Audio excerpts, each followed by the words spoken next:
Hi, this is Kamini from speak like Kamini. आज का ये वीडियो बेसिक लेवल स्टूडेंट्स के लिए है जो इंग्लिश बिल्कुल भी नहीं बोलते या बहुत कम बोलते हैं। कई बार कई लोगों को प्रॉब्लम आती है मैं हूँ खुश, मैं हूँ दुखी या छोटे छोटे सेंटेंसेस बोलने में। आज के इस वीडियो में मैं आपको बताऊंगी कि कैसे आप इंग्लिश में कन्वे कर सकते हैं कि आप दुखी हैं, आप खुश हैं, वो दुखी है, वो खुश है। तो हम स्टार्ट करते हैं आई एम से।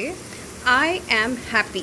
जब भी आप अपनी किसी भी चीज़ को बताना चाहते हैं कि आप खुश हैं, आप दुखी हैं, आप एक्साइटेड हैं, आप अमीर हैं, आप गरीब हैं, आप कुछ भी बोलना चाहते हैं तो उसके लिए आप आई के साथ एम लगाएंगे।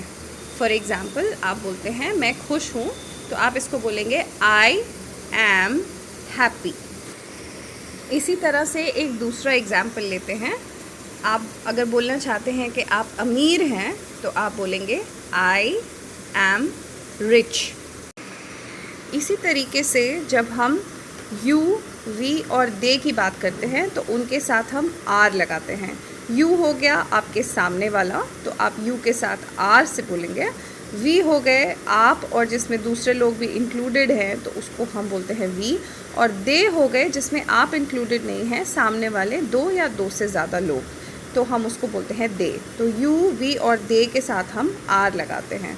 फिर ही हो गया किसी लड़के के लिए, शी हो गया किसी लड़की के लिए, और इट हो गया नॉन लिविंग प्लांट्स और एनिमल्स, जो जीव जंतु जिन चीज़ों में ज़िंदगी नहीं है उनके लिए हम इट लगाते हैं। तो उसके साथ हम लगाते हैं इज़। अब मैं आपको इसके कुछ एग्जाम्पल्स बताती हूँ। सबसे पहले हम लेते हैं यू। जब आप सामने वाले की बात कर रहे हैं तो आप उसको यू से एड्रेस करते हैं, तो आप बोलेंगे यू आर ब्यूटिफुल, मतलब आप सुंदर हो। ओके, अगला एग्जाम्पल लेते हैं जो है वी। वी होता है वो लोग जिसमें आप भी सम्मिलित हैं। तो अगर आप बोलना चाहते हैं कि हम बलवान हैं तो उसको आप बोलेंगे वी आर स्ट्रॉन्ग।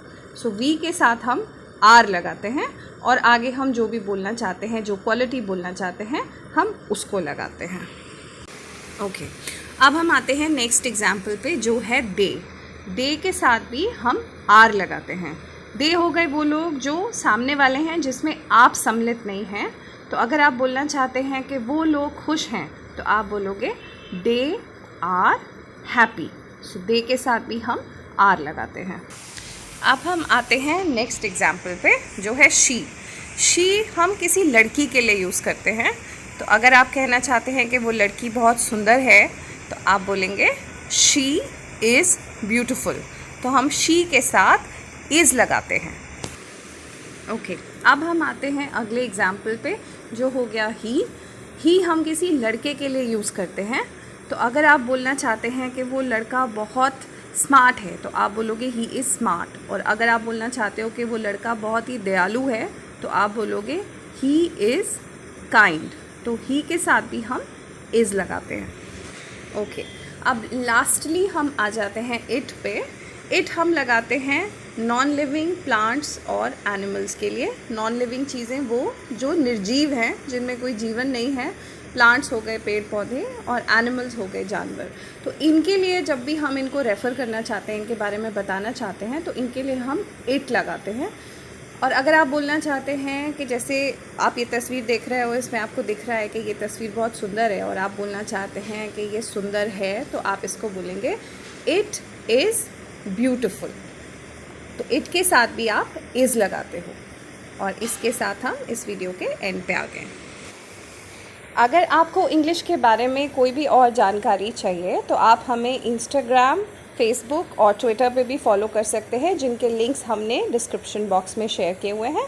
और अगर इस वीडियो से संबंधित कोई जानकारी चाहते हैं तो आप कमेंट बॉक्स में अपनी ओपिनियन ज़रूर लिखिएगा या अपने क्वेश्चंस।